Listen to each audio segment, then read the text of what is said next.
Ассалаумалейкум.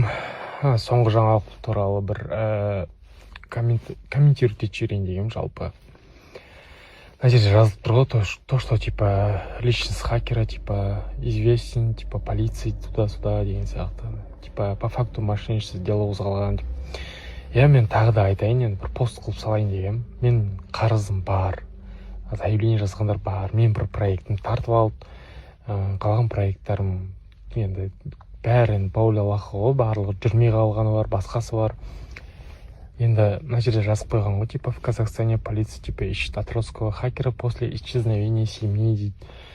Мен не қатысым бар деймін да, бұл жоғалып кеткенге. Мен информация салдым.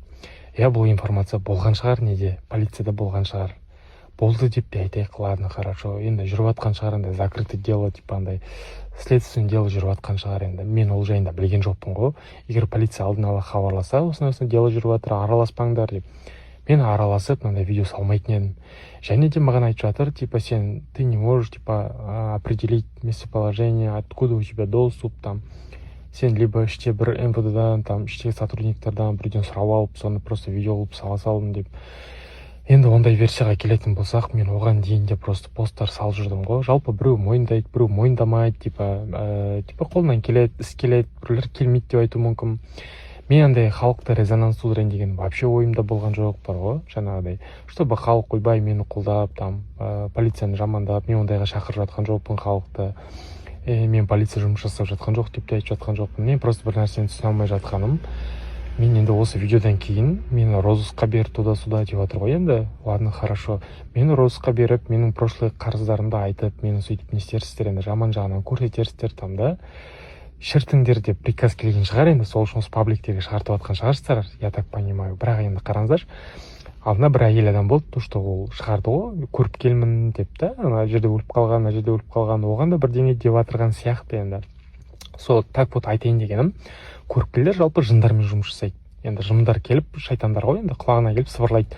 Осындай болған, осындай деп та, енді жаңағы көріпкеліміз дейді ғой, соларға солай жұмыс жасайды жындармен. Өйткені адам өзінде Аллах тағала қасиет бермейді адамдарға бар ғой. Потому что каждый өйтіп бәрін бір-бірін біле беретін болса, онда білмеймін не болатынын.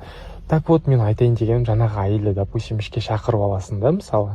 Мен өзім айтып жатырмын, мен ешкім жамандап жатқан жоқпын, тағы да айтайын.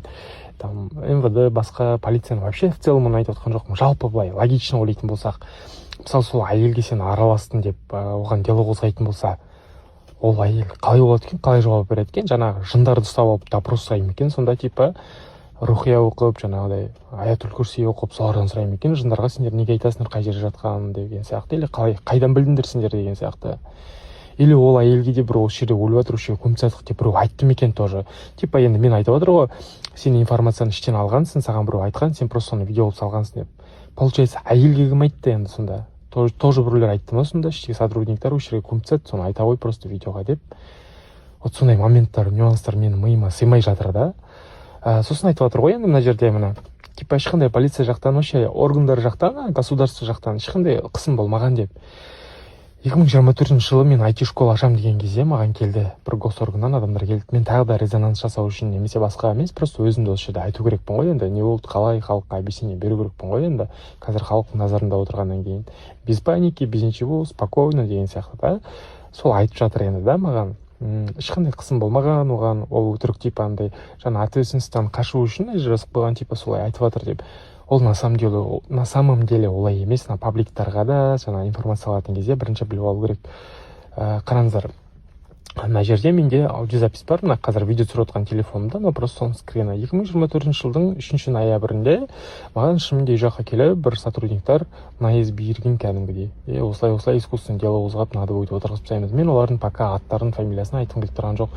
Және сол келіп тұрған адамдардың қай отдел, қай не екенін айтпай ақ қояйын, бірақ сол кісілердің басшыларымен де кездескенмін. Бірігіп жұмыс жасағымыз келді. Жаңа мониторинг система, программное обеспечение, вирусный программа деген сияқты нәрселермен. Конечно, во благо народа жасағымыз келді. Ол кісілердің де ешқандай халыққа ешқандай зиян жоқ. Сол кезде вот так вот соны жасайтын кезде осылай деп жаңағыдай маған келіп шынымен де наезд берген. Мына жерде менде фиксация бар, мына аудиофиксация бар, 34 минуттық кәдімгі, ол жерде фамилиясы, аты барлығы айтылады, например, да, мен оның барлығын жариялап, бір өзімді ойбай күшті қылып көрсеткім келіп өйтпеймін, бірақ менде айтқан сөздеріме шынымен де факт бар. то что шынымен келіп маған осылай қысым көрсетілгені оның барлығы рас. Және де айта кететін нәрсе, жаңа мен енді басшылармен кездестім деп отырмын ғой. Сол 2024 жылы жаңа Тайманов 48-де кофе-бумда кездестік. 3 рет па 2 рет па қателеспесем. Соның ішінде де мен кофе-бумға барып, өздеріңіз барып аяқтай сұрасаңыздар да болады. 2024 жылы осындай бір адам келіп запись сұрады ма деп. Мен просто всегда стараюсь өзімді андай страховать етуге, андай бір нәрселерді алдын ала жазып жүруге, там сондай бір фиксацияларды алып жүруге, аудиофиксация, фото, видео, менде барлығы бар жалпы. Мен оның барлығын айтып, өзімді андай ақтап алып, там өзімді күшті қылып көрсеткім келмейді. Жалпы мен андай хакер деген кезде, я IT маманымын, информационный безопасностьта өзім определенный бір дистрибутивтермен жұмыс жасайтыным бар. Жалпы және де айта кететінім, жаңағыдай сим-картаның қай жерде активность беріп тұрғанын, қай жерде активность бермей тұрғанын, жалпы ол система қалай анықталады айтайын ба сіздерге. Жалпы мына МВД болсын, киберполиция болсын, басқа болсын, да, например, бір адамның қай жерде жүрген локациясын білу үшін олар напрямую біле алмайды. Например, олар білу үшін жаңағы, мысалы мен Билайн қолданып жүрмін, Билайн операторына заявка жібереді. Официально МВД-ның атынан. Типа осындай адам қай жерде жүргенін білу керек деген сияқты. Олар соған доступ береді деген сияқты ғой. А менде ондай доступ жоқ. Шынымен де жоқ ондай доступ. Мен біреудің локациясын через официально біле алмаймын. Бірақ определенный кәдімгі интернетте ізденген адамға Darknet деген нәрсе бар. То есть теневой интернет. Darknetке қалай кіреді? Ол через Tor браузер кіреді. Мен шынымен де ол жақтан кіріп, любой нәрсеге запрос жасап, даже мен сіздерге айтайын, мына Қазақстанда алаяқтық болып отыр ғой. Ол алаяқтар, например, қалай біледі ол адамға именно кредит беретін? Неге черныйда жүрген адамдарға ешқашан алаяқтар звондамайды? Кредит неге артынан алдап оформить етпейді? Себебі оларда база данных бар. То есть адамдардың данныйларында кімде кредитін сұрай жақсы бәрі бар. Ал енді олар қайдан алып отыр? Сұрақ. Оларда, то есть, получается, банктың адамдары сливать етіп отыр ма? Я сливать етіп отыр. Қалай сливать етіп отыр? Дәл солай. Мен өз көзіммен көргем, Darknetте бізде қанша 20 миллион халық қой, почти соның данные слив болған. Оны үкіметтің өзі мойындады. Енді сол мына жерде кімге ренжуге болады, мен біліп қалғанымда ол информацияны мысалы айтам да. Мен айтпаймын то, что МВД-да басқада ол информация болған жоқ, немесе ол кісілер там жұмыс жасаған жоқ деп. Олай ешқашан аузынан сөз шықпаған. Олар өздерінің жұмыстарын жақсы білетін шығар, жасап жатқан шығар, жұмыстарына адал еңбек ететін жаңа сотрудниктер жетеді. Мен жаңа айта кететінім, сосын 2025 жылы апрельде маған іс қозғалды, ұстады мені, одан кейін мен қашып кеттім елден. Өйткені неге мен ішке барған кезде маған конкретно бетіме қарап тұрып айтқан, саған вовремя көтінді қыстегенде қысу керек еді ғой деген. Дәл осылай сөз айтты, мен өтірік айтып отқан жоқпын. Уаллахи айтамын, мына басшылары сөйтіп айтқан маған. Бірақ менің деломды жүргізген, басқа жаңа киберполицияда ұстаған мені, оларға ешқандай ренішім жоқ, олар өздерінің жұмысын четко істеді, сыйластықпен мені танып, жаңағыдай Нұрлан деп бар ғой, біліп тұр ғой өздері де қалай не үшін екенін да, артында не тұрған. Мен жалпы мына қарызым, если заңгерлер болатын болса, көрсе, менікі жалпы гражданский дело, яғни мен инвестиция алдым, ол проектім күйіп кетті, дұрыс па? Вот.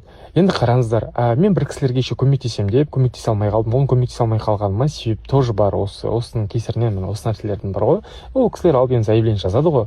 Невыполнение услуг деген сияқты нәрселер бар. Вот қараңыздар.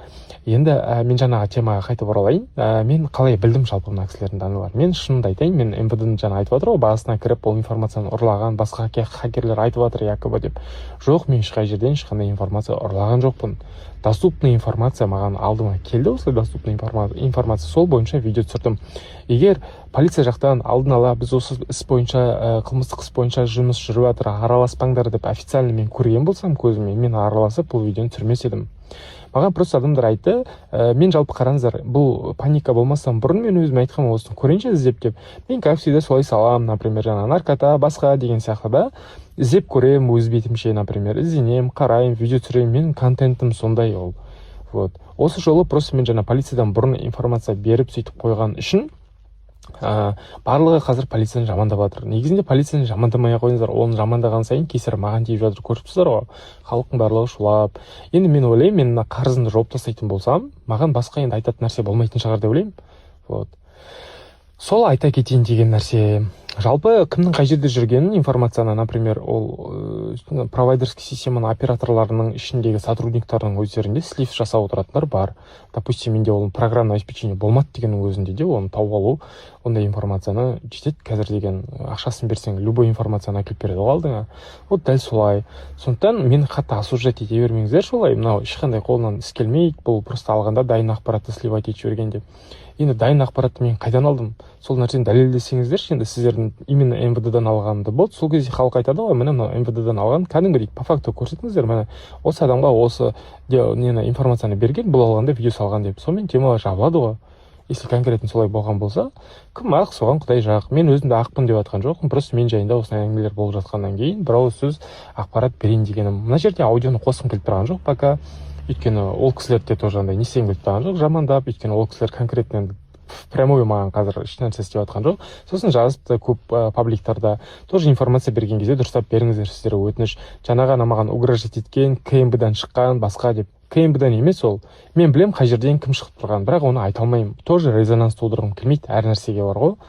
Вот. Сол нәрсе мен просто нені мазаламаңыздаршы, мені розыскқа беріп жатсыздар, ладно, международный розыск деп жатсыздар. Просто мен біліп тұрмын, оны да не үшін істеп жатқаныңыздар. Потому что сіздерге приказ келді, мынаны шіртіңдер, короче. Болды. Но мен либо мына ұстап алып келіңдер, ұстап алып келе алмайсыңдар ма, шіртіңдер деген примерно бір приказ келген шығар енді. Сіздер енді мені ұстайтын болсаңыздар, 10 айдан бері ұстайтын едіңіздер ғой, мен сіздерді ұстай алмайсыздар деп жатқан жоқпын. На принцип барып, там сіздер жамандап, ұстайсыздар ғой, Интерполға берсеңіздер, там сіздердің деген разведчиктеріңіз бар әр елде. Бірақ енді білмеймін енді сол именно неге осы уақытта сол деланы айтып, мен деламды айтып жатқандарын мен түсінбедім. Сол айтайын дегенім, рахмет. Ешқандай паникасыз, ешқандай спокойно түсіндірдім деп ойлаймын. Мен ешқандай мына делаға араласқаныма өкінбеймін, бірақ мен алдын ала шынымен де полиция осылай бір хабарлаған болса, мен ешқандай нәрсеге араласпас едім. Шын айтамын, вот. Ешқандай видеода түсірмес едім, маған ешкім ешқандай ескерту берген жоқ, енді олай ондай түсірме деп бар ғой. Сол үшін мен түсірдім просто. Қайда екенін біліп отқаннан кейін, менен қалай болғанда да ол ақпарат менде болды ғой.